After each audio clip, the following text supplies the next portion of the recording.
Alhamdulillahilladzi hadana bi'abdihil mukhtari man da'ana ilaihi bilidhni wa qad nadana labbaika ya man dallana wa hadana. Allahumma fasalli wa sallim ala sayyidina Muhammad nuri kasari wa madadikal jari wajma'na bihi fi kulli atwarina wa ala alihi wa sahbihi ya nur.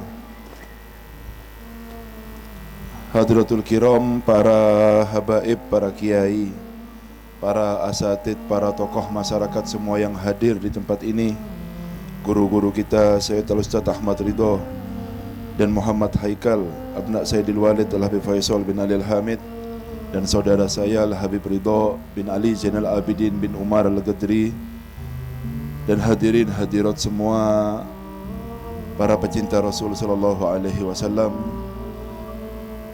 yang semoga selalu dirahmati oleh Allah Subhanahu wa taala.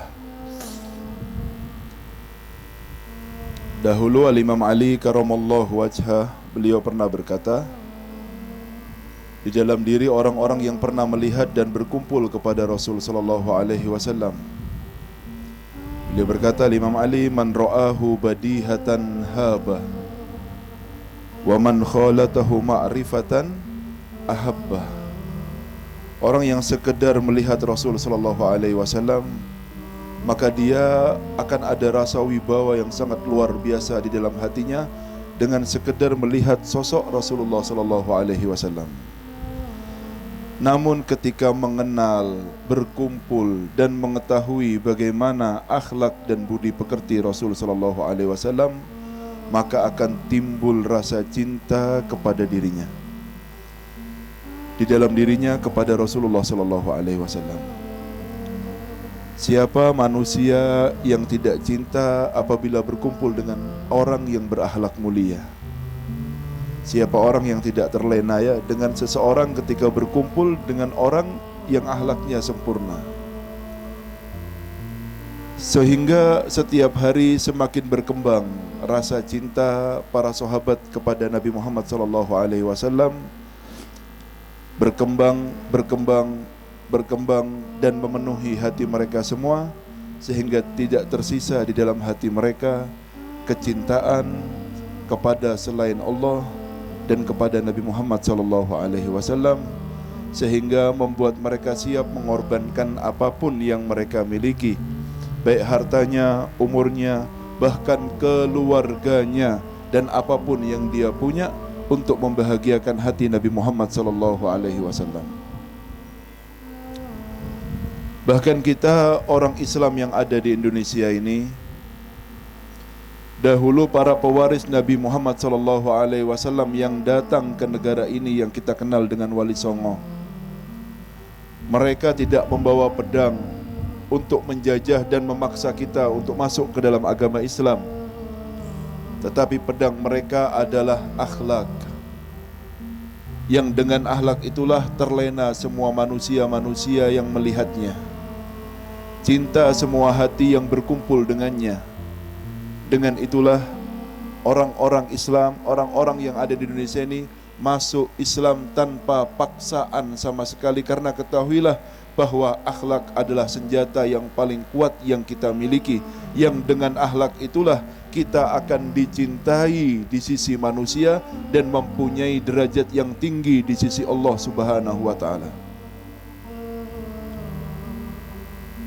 Jangan memendekkan ibadah hanya sekedar dengan sedekah, puasa, sholat, dan lain sebagainya. Tapi ketahuilah bahwa ketika kita menjaga lisan kita untuk tidak menyakiti saudara kita, itu adalah ibadah yang kita lakukan.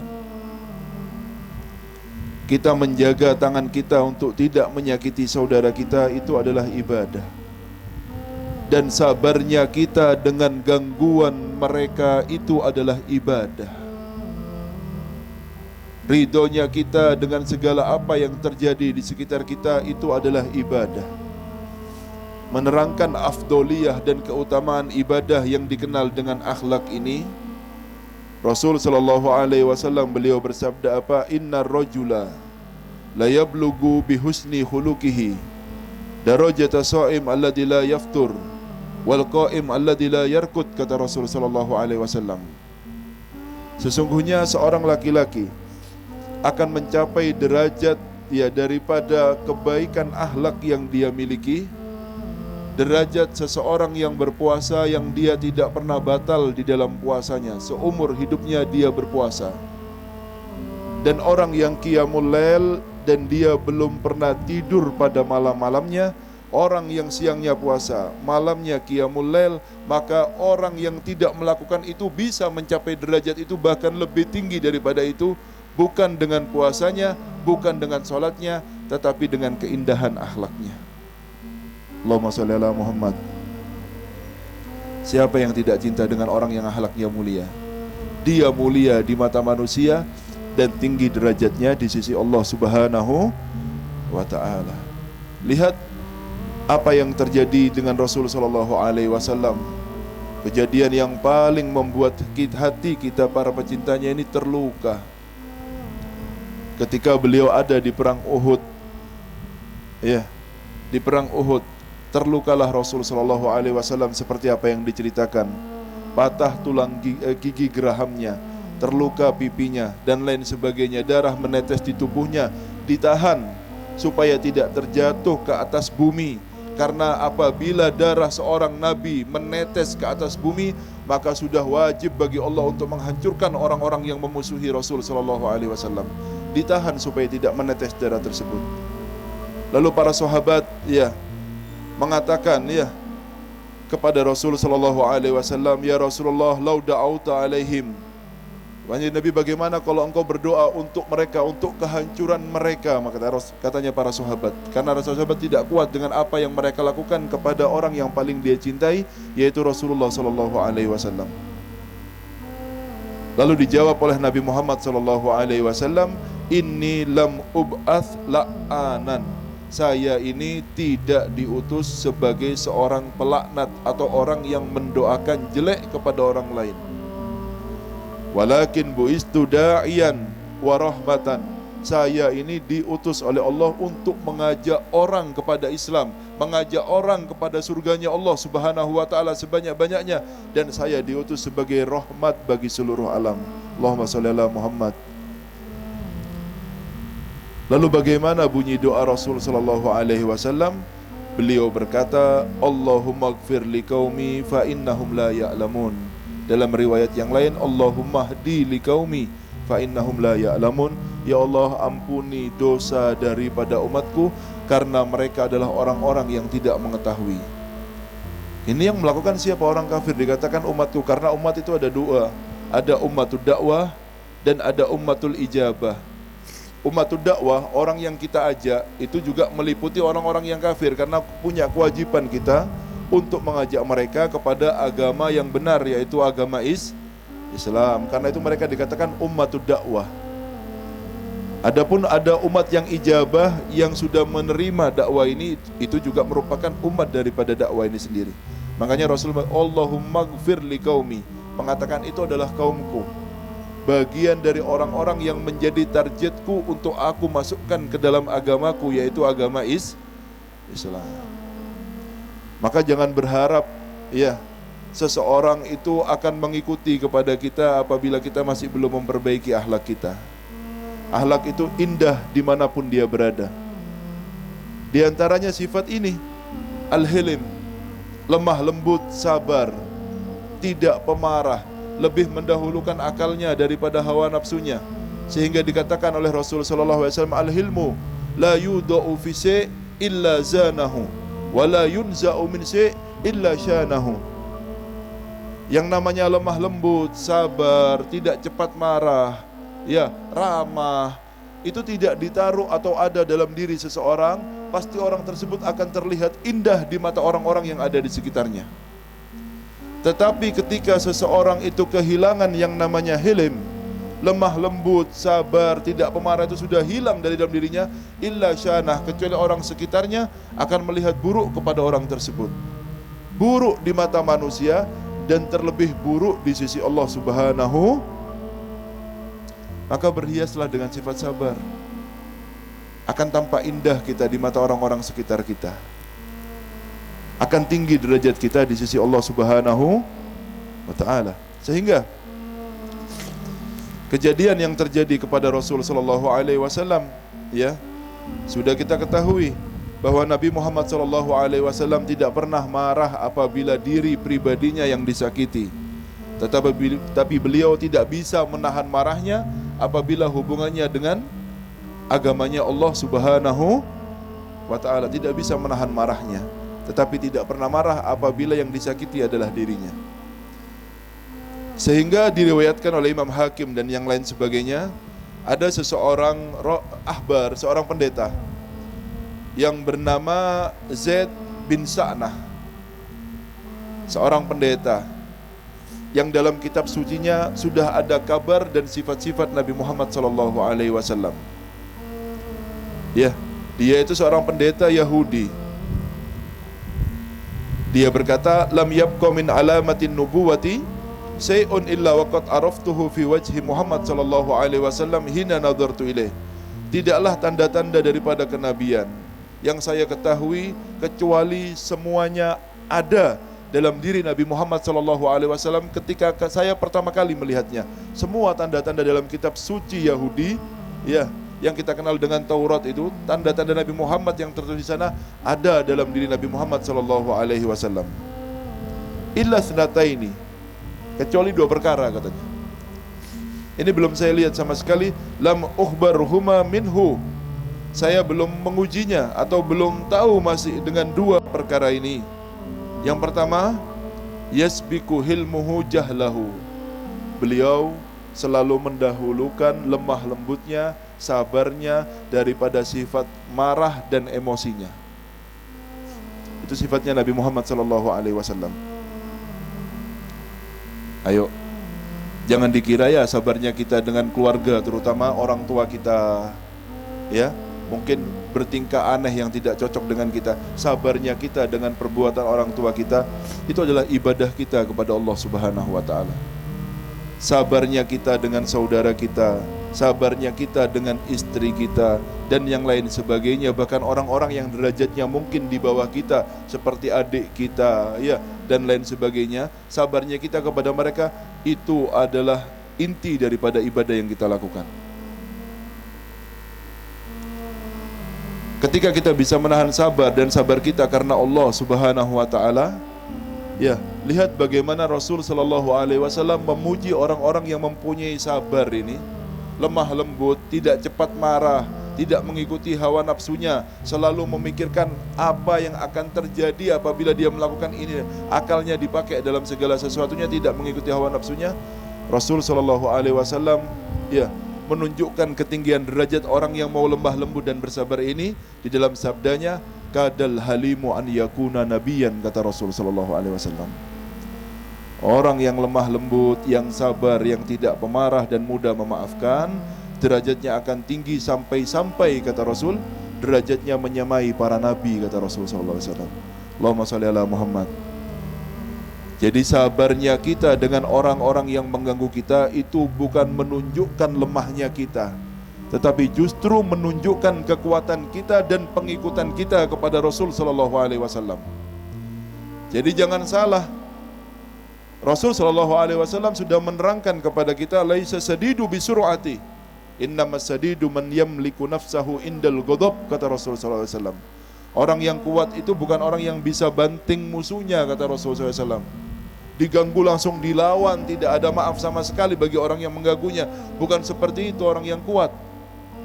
Orang yang kuat itu orang yang bisa menahan hawa nafsunya ketika dia marah. Itu adalah hakikat kekuatan menurut baginda besar Nabi Muhammad sallallahu alaihi. Maka jangan merasa hebat sampean kalau bisa melawan semua orang yang menyakiti sampean. Tidak hebat itu namanya. Hebat menurut siapa? Menurut setan, iya. Tapi kalau kau pengen hebat menurut Nabi Muhammad SAW, sabar hawa nafsunya. Karena kita sekarang dalam perang dengan hawa nafsu kita. Jangan diikuti itu, yang selalu menjerumuskan kita kepada jurang kebinasaan. Karena ketika seseorang mengikuti emosinya, lalu tidak terkontrol lisannya, keluar perkataan yang seharusnya tidak keluar dari lisannya, yang tersisa hanyalah penyesalan demi penyesalan di akhir hayatnya. Tidak ada orang yang menyesal karena diam, tetapi banyak orang yang menyesal karena salah dalam pembicaraannya. Maka hati-hati dalam menjaga lisannya ketika marah.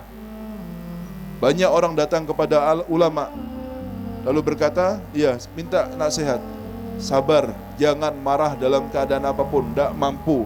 Ya, kalau tidak mampu, ketika engkau marah, jagalah lisanmu dan tanganmu. Jangan sampai ngomong yang ngawur.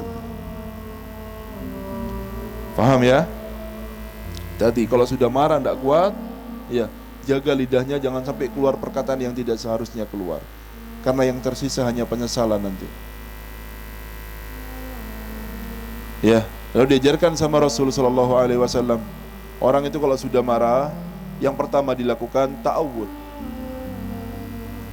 Karena setan sedang bermain kepada kita itu. Orang kalau sudah marah ini dibisiki, dikipasi sama setan. Ta'awud itu apa? Berkata a'udzubillahi minasyaitonirrajim. Kalau marah itu masih belum padam, karena marah itu panas terbuat dari api, maka ambillah wudu. Kalau kita berdiri, duduk. Kalau kita duduk, tidur. Tidur masih belum selesai, ngambil wudu. Belum selesai, ya belum selesai, mandi. Masih marah, menjauhlah dari orang-orang yang membuat kita marah untuk sesaat sehingga api itu padam, dan kembalilah setelah padam api tersebut. Pertama yang dilakukan apa? Membaca a'udzubillahi minasyaitonirrajim. Kalau didapatkan apinya itu sudah padam kemarahan dalam hatinya, ya sudah, silahkan berbicara, bukan dengan emosinya tetapi dengan akal sehatnya. Kalau dengan ta'awud tidak selesai, kalau kita dalam keadaan berdiri langsung duduk biar tidak berbuat macam-macam kita ini. Kalau duduk jangan berdiri tambah kalau marah, tidur. Itu panas greges badan ketika nahan marah itu. Tapi disitulah nilai ibadah yang sebenarnya. Akan bergetar badan kita ketika kita dibuat marah, lalu kita menahannya. Mungkin akan lebih sakit daripada sakitnya orang yang sakit. Tetapi di situ nilai ibadahnya. Masih belum selesai marah, ambil air wudu, siram itu badan yang banyak sudah. Belum selesai, mandi. Mandi belum juga memadamkan rasa marah dalam hati kita. Pergi menjauh daripada orang-orang yang membuat kita marah, sampai api kemarahan itu betul-betul padam di dalam hati kita. Lalu temui orang itu dengan besar hati, karena kita ingin menjadi orang-orang yang mengikuti baginda besar Nabi Muhammad sallallahu alaihi. Ini pendeta Yahudi. Ya, yang pertama tadi apa? Rasul SAW selalu lemah lembutnya, sabarnya, pemaafnya didahulukan daripada rasa marahnya. Itu yang pertama, belum dilihat sama pendeta ini. Ya. Yang kedua, wala taziduhu siddatul jahli alaihi illa hilman. Orang semakin memusuhinya, semakin dialah orang yang mendapatkan perhatian dan lemah lembut dari Rasul sallallahu alaihi wasallam. Semakin orang memusuhi Nabi, semakin dia mendapatkan perhatian dan merasakan indahnya akhlaknya Nabi Muhammad sallallahu alaihi wasallam. Lalu orang ini kepingin menguji pendeta ini, betul dah ini Nabi seperti ini? Karena ini bukan akhlak manusia pada umumnya. Ini hanyalah akhlak orang-orang yang mulia yang akan dimuliakan oleh Allah Subhanahu wa taala. Tanpa ini tak ada kemuliaan. Jangan berharap jadi orang mulia tanpa berakhlak dengan akhlak yang mulia ini. Wa kuntu atalattaf lian ukhalitahu. Saya berlemah lembut supaya bisa berkumpul dengan Nabi Muhammad sallallahu alaihi wasallam karena ingin melihat tanda-tanda ini betul apa enggak. Fataba'tu minhu, ya. Fabta'tu minhu tamron. Lalu saya menjual kepadanya kurma dalam kurun waktu tertentu. Jadi diutangi Rasulullah sallallahu alaihi wasallam dengan perjanjian waktu yang tertentu, 1 minggu harus bayar, seperti itu ya. Ya, saya kasih harganya. Ya, falamma qabla ya mahillil ajali biyaumin, sebelum 2 hari masa perjanjian. Jadi perjanjian 3 hari. Seharusnya hari ketiga dia menagihkan. Ini masih baru 1 hari, datang orang Yahudi tersebut. Ya. Fa ataituhu fa ahattu bimajami'i qamisihi wa ridaihi. Saya datang kepada Rasul dengan wajah marah, saya tarik rida sama bajunya yang keras seperti ini, ditarik seperti ini. Wa nadartu ilaihi biwajhin ghalid, saya melihat kepadanya dengan wajah yang keras, kayak orang mau ngajak tukaran itu. Lalu saya berkata, ala taghdini ya Muhammad haqqi, kamu mau bayar ndak hak saya sekarang ini, katanya. Wallah innakum ya bani Abdul Muttalib mutullun, katanya. Kamu anak-anak Bani Muttalib, ini bawa-bawa suku segala ini. Kau anaknya Faisal misalkan bilang sama saya, itu ngomong itu sudah puncak, memang dibuat marah seperti itu. Mutullun, suka ngundur-ngundur dalam bayar utang, padahal belum waktunya bayar. Sambil ditarik sambil marah, memang dibuat marahnya Rasul sallallahu alaihi wasallam. Ada Sayyidina Umar Rasulullah digitukan, ya. Ya Allah, katanya. Ataqulu hadza li Rasulillah sallallahu alaihi wasallam ma asma', katanya. Apa kamu berani berkata perkataan ini di apa yang saya dengarkan darimu kepada Rasul sallallahu alaihi wasallam? Tidak bisa ini. Ya. Demi Allah, kalau bukan karena di depan Rasul saya penggal kepalamu sekarang ini, katanya. Rasul sallallahu alaihi wasallam yang duru ilal Umar fi sukunin, ya, wa tu'addatin wa tabassum. Rasul melihat dengan tenang, dengan rasa cinta, dengan senyuman kepada Sayyidina Umar. Tidak marah sama sekali. Allahumma shalli ala Muhammad.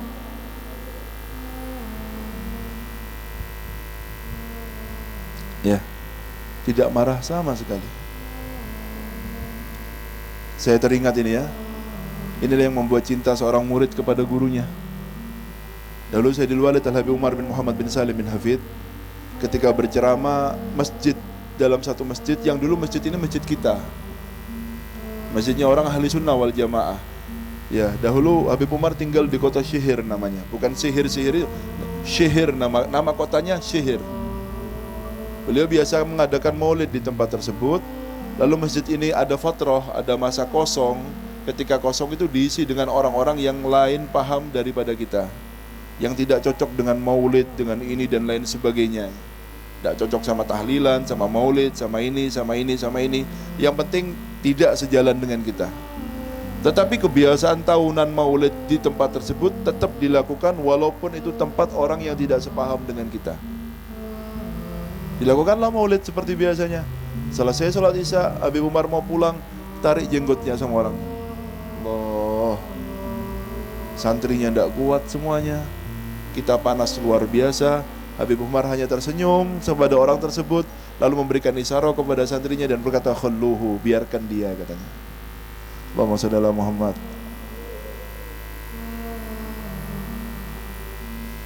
Kita ini bukan tidak percaya dengan karomah. Kita ini adalah orang ahli sunnah yang sangat percaya dengan karomahnya aulia. Tetapi ketika melihat keindahan akhlak itu melebihi kepercayaan kita dengan karomah. Karena dengan akhlak itulah orang akan diberikan hadiah yang namanya karomah. Dengan adabnya, dengan akhlaknya, dia akan mempunyai derajat yang tinggi, yang dengan derajat tinggi itulah dia akan mempunyai keistimewaan yang berbeda daripada orang-orang yang lainnya, yang tidak mungkin diberi dengan orang-orang yang tidak mempunyai akhlak. Tidak ada orang tidak punya akhlak, punya kemuliaan di sisi Allah. Faham ya? Ya. Bertanya tentang hadis ketika itu, cerita panjang dan lain sebagainya. Tetapi pada saat itu, ya Allah, pemandangan luar biasa sekali ketika tersenyum dengan orang yang menarik jenggotnya, itu luar biasa sekali. Tanya hadis paman Rasul sallallahu alaihi wasallam dan lain sebagainya yang diringankan azabnya setiap hari Senin dan lain sebagainya. Di mana Bukhari ada tersebut? Disebutkan hadis nomor sekian-sekian, ketika dibuka Bukhari, dia tetap tidak percaya dan tidak mengakui hadis tersebut dan berkata walaupun Bukhari tidak maksum, katanya. Tetap tidak akan percaya karena mereka itu beribadah kepada Allah dengan hawa nafsunya. Jadi walaupun kita bawa dalil sebanyak apapun tidak bisa percaya apabila tidak sesuai dengan apa yang mereka pahami dan mereka ambil dari guru-gurunya. Paham gak? Rasul SAW tersenyum kepada Sayyidina Umar dengan ketenangannya, dengan senyumnya. Ya. Lalu berkata, ana wa huwa, saya dan dia, kita itu lebih butuh, kunna ahwaju ila ghairi hadza minka ya Umar. Lebih butuh daripada ini yang kau lakukan sekarang daripada apa yang kau lakukan wahai Umar. Apa yang dibutuhkan saya dengan orang ini? Ya, ta'muruni bihusnil ada wa ta'muruhu bihusni taqodi, kata Rasulullah SAW. Allahumma shalli ala Muhammad. Jangan marah. Yang seharusnya kamu lakukan adalah memerintahkan saya untuk menjadi pembayar yang baik dan memerintahkan orang ini untuk menjadi penagih yang baik. Itu lebih baik daripada kamu marah-marah, kata Rasulullah SAW. Lalu idhab bihi, ayo pergi kamu bersamanya ya Umar, ya, faqdihi haqqahu, ayo bayar semua apa yang dia minta. Wis, jangan dibuat takut lagi. Terus apa kata Rasulullah? Wazidhu isrina so'an, tambah 20 sok kurma daripada haknya. Kenapa kok ditambahi? Karena engkau sudah membuat dia takut barusan. Tambah 20 sok. Allahumma shalli ala Muhammad. Seandainya akhlak ini ada dalam diri kita, demi Allah kita akan dicintai oleh orang-orang sekitar kita.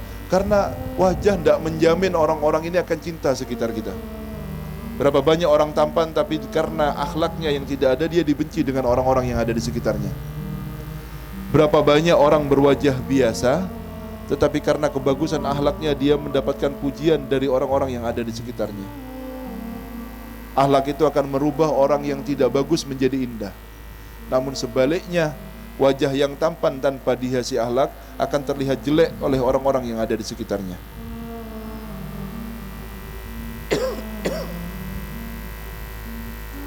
Faham gak? Faham ya? Ayo dihiasi diri kita dengan akhlak yang bagus ini. Ya.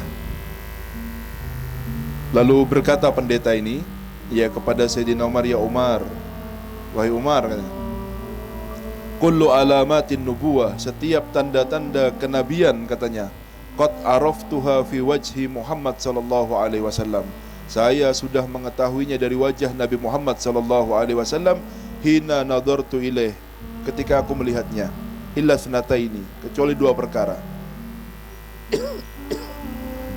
Lam akhburhuma, saya belum mengujinya, ya. Faqad ihtabartuhuma, ya. Wa ushiduka, ya. Sekarang saya sudah mengujinya. Wa ushiduka, dan saya bersaksi kepadamu, ya, anni, bahwa saya qad raditu billahi rabba wa bil islami dina wa bi Muhammadin nabiyya, katanya, langsung mengucapkan 2 kalimat syahadat karena mengetahui betul bahwa semua tanda-tanda yang ada di dalam kitab sucinya ada dalam diri Nabi Muhammad sallallahu alaihi. Semakin tinggi derajat seseorang, semakin dia beribadah dengan adab dan akhlaknya. Saya ulangi lagi. Semakin tinggi derajat seseorang di sisi Allah, ibadahnya selalu berhias dengan akhlak dan adab di depan Tuhannya. Saya pernah menceritakan cerita Dhannunil Misri. Siapa namanya? Dhannunil Misri, seorang aulia. Ketika beliau selesai tawaf, mungkin kakinya capek.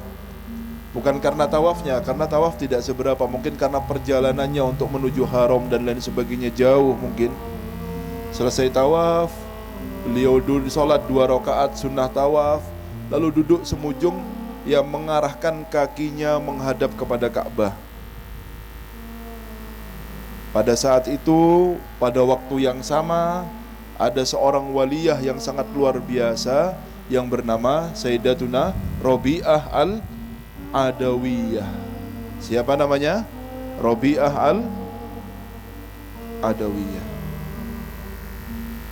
Mendekat kepada Dhannunil Misri lalu berkata, wahai Dhannun, sekali lagi engkau julurkan kakimu di depan Ka'bah, maka akan dicabut kewalianmu oleh Allah Subhanahu wa ta'ala.